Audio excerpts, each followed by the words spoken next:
ചങ്ങായിമാരെ, നമ്മളെ നാടുണ്ടല്ലോ വൻ അപകടത്തിലാണ്. ആരാണ് നമ്മളെ നാടിനെ അപകടത്തിലാക്കുന്നതല്ലേ? വേറെ ആരുമല്ല, സംഘികള്, ചാണക സംഘികള്. ഇന്നിതാ പുതിയൊരു വാർത്ത കൂടി പുറത്തു വന്നിട്ടുണ്ട്. പാകിസ്ഥാന് വേണ്ടി ചാരപ്പണി എടുത്ത ഒരു സംഘീനുണ്ടല്ല, ഒരു സംഘീനെ പോലീസ് അറസ്റ്റ് ചെയ്തിട്ടുണ്ട്. പാകിസ്ഥാന് വേണ്ടി ചാരപ്പണി എടുക്കുന്ന സംഘികൾ ഇപ്പൊ അറസ്റ്റ് ചെയ്യുന്നുണ്ടല്ല, ഒരു വാർത്തയല്ലാതായി. അതുകൊണ്ട് നമ്മളെ കേരളത്തിലെ മാധ്യമങ്ങളൊന്നുണ്ടല്ല ഇത് അധികം ചർച്ച ചെയ്യുന്നില്ല ഇപ്പോ. അതുകൊണ്ട് തന്നെ ഇത്തരം സംഭവങ്ങളുണ്ടല്ല നമ്മളെ കേരളത്തിലെ ചാണക സംഘികളുണ്ടല്ല അവരറിയുന്നേയില്ല. എന്തിന് അയോധ്യയിൽ ശ്രീരാമന്റെ മാലയും വളയടക്കമുള്ള ചാണക സംഘികൾ, അവിടെയുള്ള ചാണക സംഘികൾ അടിച്ചു മാറ്റുന്നത് നമ്മളെ കേരളത്തിലെ സംഖ്യയുണ്ടല്ല അവർ ഇതുവരെ അറിഞ്ഞിട്ടില്ല. എന്തായാലും നമ്മളെ ചാണക സംഖ്യയുടെ ഹുണ്ടിക്ക് തന്നെ വെടിവെച്ച കൃഷ്ണറായി എന്ന് പേരുള്ള ഒരു ചാണക സംഘി പാക്ചാറിനെ പോലീസ് അറസ്റ്റ് ചെയ്ത ആ മനോഹരമായ വാർത്ത നമുക്കൊന്ന് കേട്ടാലോ. രാജസ്ഥാനിൽ പാക് ഭീകരരുടെ സ്ലീപ്പർ സെൽ ഏജന്റ് പിടിയിലായി. ബീഹാർ സ്വദേശിയായ കൃഷ് റായ് എന്ന 20-കാരനാണ് പിടിയിലായത്. പാക് ഭീകരനായ ഷഹസാദ് ഭട്ടിയുമായി വാട്സ്ആപ്പ്, ഇൻസ്റ്റഗ്രാം വഴി ഇയാൾ നിരന്തരം ബന്ധപ്പെട്ടിരുന്നു എന്നാണ് പോലീസ് പറയുന്നത്. PR അരവിന്ദ് വിവരങ്ങളുമായുണ്ട്. അരവിന്ദ്, ഈ രാജസ്ഥാനിലെ പാക് ഭീകരരുടെ സ്ലീപ്പർ സെൽ ഏജന്റ് പിടിയിലായി എന്ന വിവരം വരുന്നു.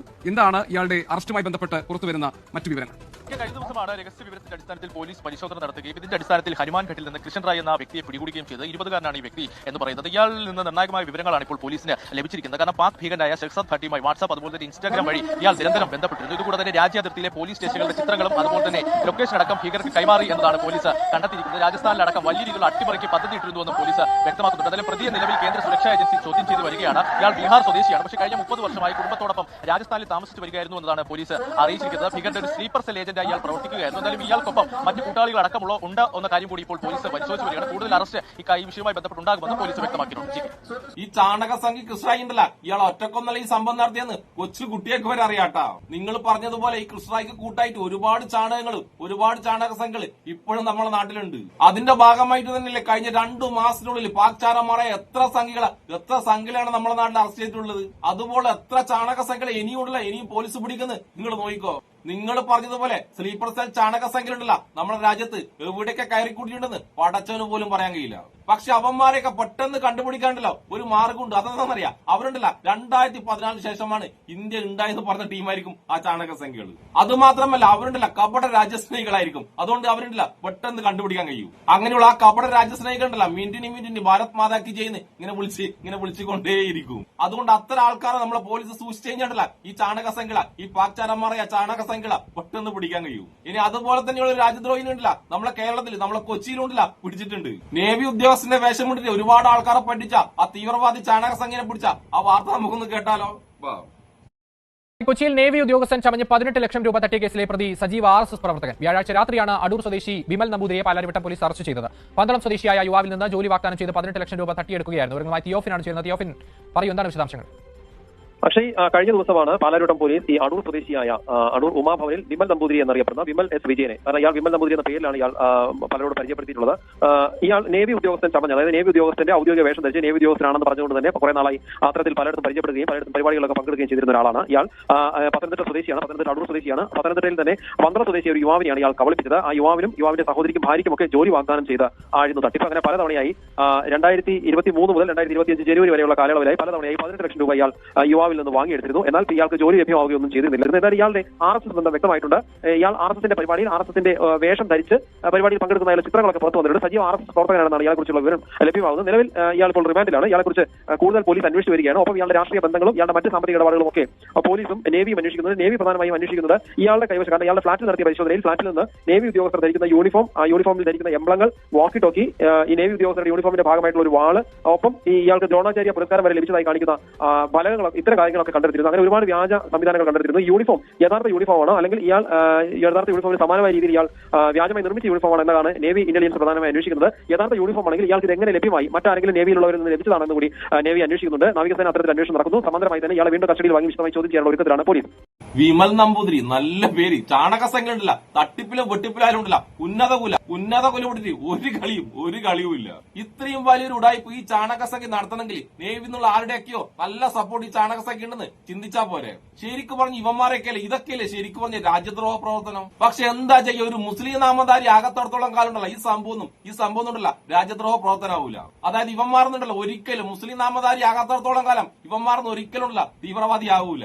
അതുകൊണ്ട് ഇതൊന്നും അന്വേഷിക്കാൻ വേണ്ടി നാട്ടിലുണ്ടല്ലോ ഒരു തീവ്രവാദ വിരുദ്ധ സ്ക്വാഡ് ഉണ്ടല്ല ഇങ്ങോട്ട് വരൂല്ല. നിങ്ങളൊന്ന് ആലോചിക്കട്ടെ, ഈ അടുത്ത കാലത്തായിട്ട് 2 മാസത്തിനുള്ളിൽ എത്ര പാക്ചാരന്മാരായ സംഖ്യയാണ് നമ്മളെ നാട്ടിൽ അറസ്റ്റ് ചെയ്തിട്ടുള്ളത്. അതിലേതെങ്കിലും ഒരുത്തന്റെ വീടുണ്ടല്ലോ BJP സർക്കാർ ഉണ്ടല്ല ബുൾഡോസർ ഉപയോഗിച്ചിട്ട് തകർത്തതായിട്ട് നിങ്ങൾ എവിടെയും കേട്ടിട്ടുണ്ടോ? തകർത്തതായിട്ട് എവിടെയും കേൾക്കൂല. കാരണം അങ്ങനെ ഒരുത്തന്റെ വീടുണ്ടല്ലോ BJP സർക്കാർ ഇതുവരെ തകർത്തിട്ടില്ല. നേരെ മറിച്ച് എന്ത് ചെറിയ കുറ്റത്തിന്റെ പേരിലായാലുണ്ടല്ല അപ്പൊ മുസ്ലിം ആണെങ്കിലല്ല അവന്റെ വീട് തകർത്ത എത്ര കേസുകൾ നമ്മുടെ മുന്നിലുണ്ട്. തെറ്റ് ചെയ്തതിന്റെ പേരിലും തെറ്റ് ചെയ്യാത്തതിന്റെ പേരിലും BJP സർക്കാരിനല്ല എത്ര പാവപ്പെട്ട മുസ്ലിങ്ങളെ വീട് തകർത്തിരിക്കുന്നു, ഇനി തകർക്കാൻ പോകുന്നു. പക്ഷെ ഇത്രയും വലിയ രാജ്യദ്രോഹ പ്രവർത്തനം നടത്തിയ ഒരു സംഘീയ വീടുണ്ടല്ല ഒരു സംഘപരിവാർ ഗവൺമെന്റും ഇതുവരെ തകർത്തിട്ടില്ല. ഇതാണ് നമ്മൾ ഇടയ്ക്കിടയ്ക്ക് പറഞ്ഞത് നമ്മുടെ നാട്ടിലുണ്ടല്ല 2 ടൈപ്പ് നീതി നിലവിലുണ്ട് എന്ന്. അതിന്റെ ഏറ്റവും വലിയ തെളിവായ ഒരു വാർത്തയുണ്ടല്ല, ഒരു വാർത്ത ഞാൻ നിങ്ങളെ ഇപ്പം കാണിച്ചു തരാം. ശബരിമലയിൽ കളവ് നടന്നെന്ന് കേട്ടപ്പോഴല്ല അപ്പൊ തന്നെ കേസ് പരിഗണിച്ച നമ്മളെ കോടതി ഉണ്ടല്ലോ. അയോധ്യയിൽ ഇത്രയും വലിയ തട്ടിപ്പടുത്ത കേസ് ഉണ്ടല്ല അതെങ്ങനെയാണ് പരിഗണിക്കുന്നത് ഈ വാർത്ത കേട്ടാൽ നിങ്ങൾക്ക് കൃത്യമായിട്ട് മനസ്സിലാവും.